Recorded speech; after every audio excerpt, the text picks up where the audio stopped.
আল্লাহ তাআলা কোরআনে কারীমের মধ্যে উম্মতে মুহাম্মাদকে জানায় দেওয়ার জন্য বলতেছে, উম্মত মুহাম্মাদ শোনো, তোমরা কাকে অনুসরণ করবা, কার পিছে চলবা, কার কথা তোমরা মানবা। আমি আল্লাহ তোমাদেরকে একটা গাইডলাইন দিচ্ছি, শোনো। মা আতাকুমুর রাসূল ফাখুযু। দুনিয়ার কোন মুফতি সাহেবের কথা শুনতে হবে না, দুনিয়ার কোন ইমাম সাহেবের কথা শুনলে চলবে না। বাপদাদা কেমনে ধর্ম পালন করছে সেটার নাম ইসলাম না। আগে তার কথা মানবো। একজন খতিব সাহেব যদি এই চারটের বিপক্ষে কথা বলে, একজন মুফতি সাহেব যদি এই চারটে বিষয়ের বিপক্ষে কথা বলে, সে যত বড় মুফতি সাহেব হোক, যত বড় পীর সাহেব হোক, তার কথা মানা যাবে না, মানার সুযোগ নাই। সেই হিসাবে এখন আপনি এই কথা বলতে পারেন যে হুজুর বা মুফতি সাহেব বা অমুক সাহেব, আমার বাপ দাদা তো সারা জীবন এই কাজটা এইভাবে করে গেছে, এখন আমরা এইভাবে না করলে কি হয়?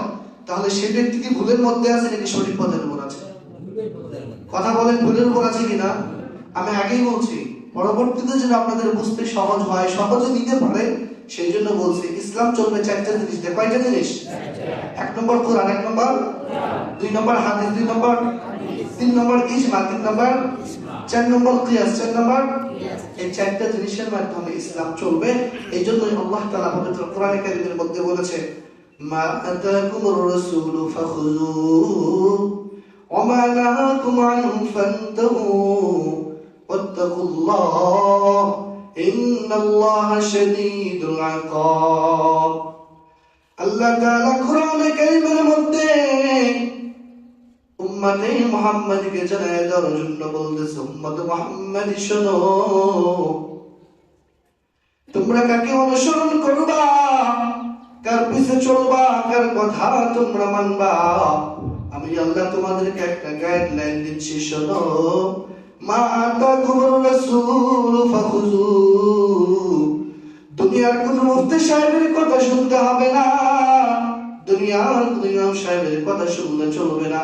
বাপদাদা কেমনে ধর্ম পালন করছে সেটার নাম ইসলাম না। আমি আল্লাহ তোমাদেরকে জানাই দিলাম, শোনো, নবী মুহাম্মদ আমার পক্ষ থেকে তোমাদের কাছে যে বিধানগুলো নিয়ে আসছে, ফাখুযু, সেটা গ্রহণ করো, সেটাকে মোটামুটি গ্রহণ করে দুনিয়া থেকে যদি বিদায় নিতে পারো, দুনিয়া থেকে বিদায় নিতে দেরি হবে, তোমার কবরটা জান্নাতের বিছানা বিছাইতে দেরি হবে না। সুবহানাল্লাহ। এই জন্য এখান থেকে আমরা বুঝলাম দুনিয়ার কোন ব্যক্তির কথা ইসলাম চলবে না। ইসলাম চলবে কার কথায়? সবাইকে বলতে হবে কার কথায়? এই জন্য মসজিদের মধ্যে ঝামেলার কোনো শেষ নাই। সব ঝামেলার মূলে হলো ওই কথা, যখন একজন ব্যক্তির বিরুদ্ধে কথা বলা হয়, একটা ইসলামিক বিধানের বিপক্ষে যখন কথা বলা হয়, একটা বিষয় কিনে যখন মাসলা আলোচনা করা হয়, ওই সময় পর্যন্ত মুসল্লিরা ইমাম সাহেবের কথা শুনে, যতক্ষণ পর্যন্ত ইমাম সাহেবের কথা বাপদাদার বিপক্ষে না যায়। এখন ইমাম সাহেব যদি আল্লাহর ওলিও হয়, মুফতি সাহেব যদি আল্লাহর ওলিও হয়, কিন্তু বাপদাদার বিপক্ষে গেলে কিছু মানুষ নারাজ হয়, ইমাম সাহেবের কথা বাদ দেয়। আছে না নাই? সবাইকে বলতে হবে, আছে না নাই? আমি আগে বলছি বাবা,